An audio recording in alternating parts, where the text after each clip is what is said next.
राज्यभरातील गरीब आणि गरजू रुग्णांसाठी आधार ठरलेल्या सरकारी अॅम्ब्युलन्समधून पैसे कमावण्याचा सरकारने उद्योग सुरू केला आहे। अॅम्ब्युलन्सचे 4,000 कोटीचे टेंडर 8,000 कोटीपर्यंत फुगवले आहे। मंत्र्यांच्या नातेवाईकाचा, जवळच्या ठेकेदाराचा खिसा भरण्यासाठी सरकारने हे टेंडर फुगवल्याचा हल्लाबोल विधानसभेचे विरोधी पक्षनेते विजय वडेट्टीवार यांनी केला आहे। पहा काय म्हणाले वडेट्टीवार। 108 जी ॲम्ब्युलन्स आहे, या ॲम्ब्युलन्सचा 10 वर्षासाठी 8,000 कोटीचा टेंडर काढला गेला, केवळ 7 डेज इतक्या शॉर्ट नोटीसवर। आणि 10 वर्षासाठी तब्बल, खरं तर कुठलाही टेंडर हा 3 वर्षाच्या पलीकडे ॲम्ब्युलन्सचा पुरवठ्याचा नसतो। याची सर्व कुठल्याही दृष्टीने तपासणी केली तरी हे काम 4,000 कोटीच्या वर जाऊ शकत नाही। परंतु तब्बल आरोग्य विभागाच्या मंत्र्यासह त्या IAS अधिकाऱ्याला बदलीचा धाक देऊन 7 दिवसाची, केवळ 7 दिवसाची मुदत देऊन 8,000 कोटीचा टेंडर त्या एका मर्जीतल्या माणसाच्या घशात घालण्यासाठी आणि त्यातून 4,000 कोटी रुपये कमवण्यासाठी 8,000 कोटीचा टेंडर काढला गेला आहे। यातून जनतेच्या पैशाची लूट सुरू होणार। तिजोरीमध्ये कर्ज काढून हे राज्य पहिल्यांदाच बर्बाद झालेला, उद्ध्वस्त झालेला आहे। आणि अशाही परिस्थितीमध्ये या ॲम्ब्युलन्सचा हा महाघोटाळा, 8,000 कोटीचा घोटाळा, हा सर्व विवादित जे मंत्री आहेत, वादाधित मंत्री आहेत, ज्यांचा त्या आरोग्य खाताच हे अखंड भ्रष्टाचारामध्ये बुडालेला आहे, आणि त्याचा कळस म्हणून आज या 8,000 कोटीचा टेंडर 7 दिवसाच्या शॉर्ट नोटीसवर, केवळ 7 दिवस, आणि त्याची किंमत कुठल्याही पद्धतीने काढली तरी 4,000 कोटीच्या वर होऊ शकत नाही। माझा दावा आहे, कुठल्या एक्सपर्टला बसवा, कुणालाही बसवा, पण हे चाललं काय, लूट करण्याची पद्धत किती आहे। 4,000 कोटीच्या कामाला 8,000 कोटी मोजणं आणि स्वतःच्या मंत्र्यांच्या जवळच्या नातेवाईकांना हे काम मिळवून मंत्र्याची पार्टनरशिप यामध्ये असणं, हे राज्य उद्ध्वस्त करण्याचं काम चाललं आहे।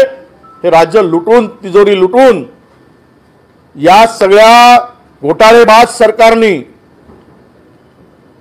राज्याला अधोगतीकडे नेण्याचं काम सुरू केलेलं आहे। सर, हे काम कुणाला दिले आणि आपण म्हणतो आरोग्य मंत्र्यांचे नात्यातले लोक किंवा काय, नेमका संबंध काय त्यांच्याशी? हे बघा, टेंडर प्रोसेस सुरू झाली, 7 दिवसाच्या शॉर्ट नोटीसचा टेंडर काढला गेला। 8,000 कोटीचा टेंडर 7 दिवसात कोणी काढतं काय? अरे थोडी लाज तरी असायला पाहिजे ना। आणि त्यामधले सगळे टर्म कंडिशन, ज्यावेळेस टेंडर ओपन होईल त्या माणसाला दिसेल तो माणूस मंत्र्याचा नातेवाईक असेल, हे तुम्हाला मी सांगतोय।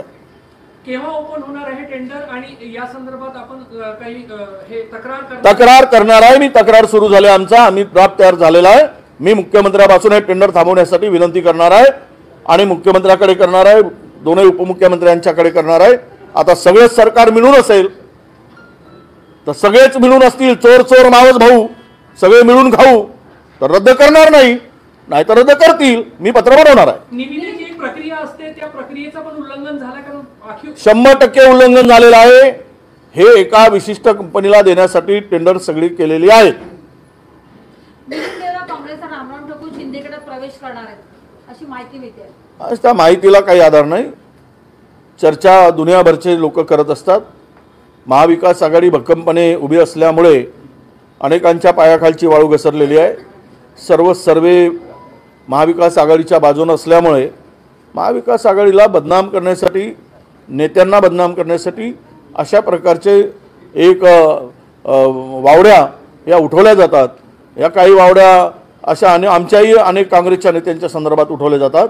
हे जाणून बुजून स्वतःची इब्रत झाकण्यासाठी आणि केलेलं पाप जे आहे भ्रष्टाचाराच्या रूपानं ते त्याच्यावर पांघरून घालण्यासाठी अशा प्रकारच्या वावड्या उठवण्याचं काम सुरू झालेलं आहे। दक्षिण मुंबईची जागा उद्धव ठाकरे गट मागतात, त्यामुळे त्यांची ही नाराजी आहे। म्हणजे अजून काही फायनल झालेलं नाही।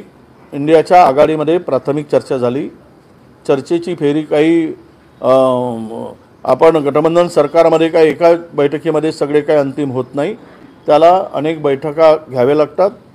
काही जणांची मागणी जरी असली तरी ते काय अंतिम आत्तापर्यंत निर्णय झाला किंवा त्याच्यावर शिक्का लागला अशा प्रकारचा कुठलाही निर्णय झालेला नाही. भंडारामध्ये याची जागा जी आहे ती शरद पवार गट काँग्रेसला सोडण्याच्या तयारीत आहे असं कळतं. काय समीकरण आहे? काँग्रेसची जागा नाही, अनेक जागा अदला बदल्यांची चर्चा आहेच आणि जिथे जिथे जो पक्ष मजबूत आहे त्या पक्षाला मेरिटवर त्या ठिकाणी ती जागा सोडावी असा एकूण आमच्या सगळ्यांचा एकमताने सूर आहे. आणि त्यातूनच जर ती जागेमध्ये त्यांना राष्ट्रवादींना ती जागा योग्य वाटत नसेल तर ती जागा त्यांनी सोडायची तयारी दर्शवली. सर, आपने आरोप किया है, बड़ा आरोप किया है महाराष्ट्र में घोटाले का, क्या पूरा मामला है? नहीं, पूरा मामला बहुत ही बड़ा ये महाघोटाला है. तबल ये हेल्थ डिपार्टमेंट में 8,000 करोड़ का घोटाला है. ये 10 साल के लिए ये टेंडर, एक जो एम्बुलेंस चलती है इमरजेंसी 108 नंबर की, उसका घोटाला है. ये काम कभी भी आज तक 3 साल के ऊपर दिया गया नहीं था. अब ये सरकार ने 10 साल के लिए टेंडर निकाला. इसकी वैल्यूएशन हमने एक्सपर्ट से निकाली, 4,000 करोड़ के ऊपर हो नहीं सकती. सब उसका प्रॉफिट जोड़कर भी 3,000 में 1,000 करोड़ का प्रॉफिट भी जोड़ दिया तो भी 4,000 के ऊपर नहीं हो सकती. ये सब काम 8,000 करोड़ में देने के लिए 8,000 करोड़ का टेंडर निकाला गया और इसी के साथ इतने शार्ट नोटिस में ये टेंडर निकाला गया. 7 डेज के लिए, 7 दिन के लिए टेंडर निकाला गया और 7 दिन में ही ये टेंडर फाइनल होगा. इसके पीछे जो इस डिपार्टमेंट के लोग हैं, हमारे वहाँ के सेक्रेटरी के ऊपर भी प्रेशर डाला गया और सेक्रेटरी ने भी प्रेशर डाल के उनको भी धमकाया गया, ये मुझे पता चला है. और अपने रिलेटिव्स को देने के लिए ये सब काम, ये महाघोटाला 8,000 करोड़ का ये राज्य के सरकार ने किया है. और ये घोटालेबाज सरकार ने अपना परिचय दे दिया है कि हम ये तिजोरी लूटने के लिए तीनों हम एकत्र हुए, तीनों पार्टियां हमने राज्य को लूटने के लिए, राज्य की तिजोरी साफ करने के लिए, यही संकेत ये इससे मिलता है. ये बहुत बड़ा घोटाला है, ये इसकी व्याप्ति बहुत बड़ी है और 7 दिन के अंदर में ऐसी कौन सी इमरजेंसी है कि इसका जो प्रोजेक्ट रिपोर्ट बनाया गया है वो भी वही जो कंपनी को मिलने वाला है वो कंपनी उन्होंने बनाया. और विशेष करके ये कंपनी जो काम कल खुलने के बाद में पता चलेगा कि ये मंत्री के नज़दीक के लोग हैं. भाऊ, काल पंतप्रधान नरेंद्र मोदी महाराष्ट्राच्या दौऱ्यावर होते. काल त्यांनी अनेक विकास कामांचं उद्घाटन केलं आणि काँग्रेसवर देखील टीका केली, घराणेशाहीवर टीका केली. आता ते जुनीच त्या म्हणता काय जुन्या म्हणजे कडीला नव्यानं ऊत आहे, ते काय त्यात नवीन आहे असं काही मला दिसत नाही. तिकडे जातील तिकडे घरवण्याची आता तीच या राज्याचे मुख्यमंत्री पण ती री ओढतात. ते रीव काही नवीन नाही आहे. कोण कोणापाशी आहे सत्ता, कोणाच्या किती लोक घराणेबाज आहे त्यामध्ये काही फार मला बोलायची गरज नाही. आणि हे घाबरल्याचं लक्षण आहे. काँग्रेसच्या वाढत्या लोकप्रियतेमुळे देशामध्ये जे काही वातावरण निर्माण झालं, यांना वाटलं की 3 राज्य जिंकल्यानंतर देशामध्ये फार मोठ्या प्रमाणामध्ये परिवर्तन होईल, तसं दिसत नाही आहे. आणि त्यातून आल्यानंतर केवळ काँग्रेसवर टीका करणं विरोधक म्हणून एकमेव उद्देश पंतप्रधानांचा दिसतोय. 20 तारखेला गडचिरोलीमध्ये विभागीय बैठक आहे, यापूर्वी नागपुरात झाली होती. लोकसभेच्या निवडणुकीसंदर्भात काय सांगणार? नाही, मीच मुद्दाम मी विनंती केली की आपण नागपुरात सातत्यानं बैठका घेतो. एवढा मोठी महारॅली स्थापना दिवसाची झाली. आता सगळे नेते दुर्गम भागातही पोहोचले पाहिजेत, तिथल्याही लोकांच्याकडे पोहोचले पाहिजेत, कार्यकर्त्यापर्यंत पोहोचले पाहिजेत. आणि म्हणून जे काही आमचे आता विभागीय मेळावे ठरले त्यातून सर्वांनी एकमताने गडचिरोलीची निवड केली. आणि गडचिरोलीला 20 तारखेला हा विभागीय मेळावा होणार आहे. त्यामध्ये सर्व पदाधिकारी 6 जिल्ह्यातील तालुका अध्यक्षापासून विविध सेलचे विभागाचे असतील, माजी मंत्री, माजी आमदार, खासदार आणि सर्व प्रमुख पदाधिकारी यांची ही बैठक असणार आहे. 2 सत्रामध्ये असेल. सकाळच्या सत्रामध्ये एक आम्ही जिल्हा स्तरावरचे पदाधिकारी, आपल्या तालुका स्तरावरच्या पदाधिकाऱ्यांना त्यांना मार्गदर्शन होईल.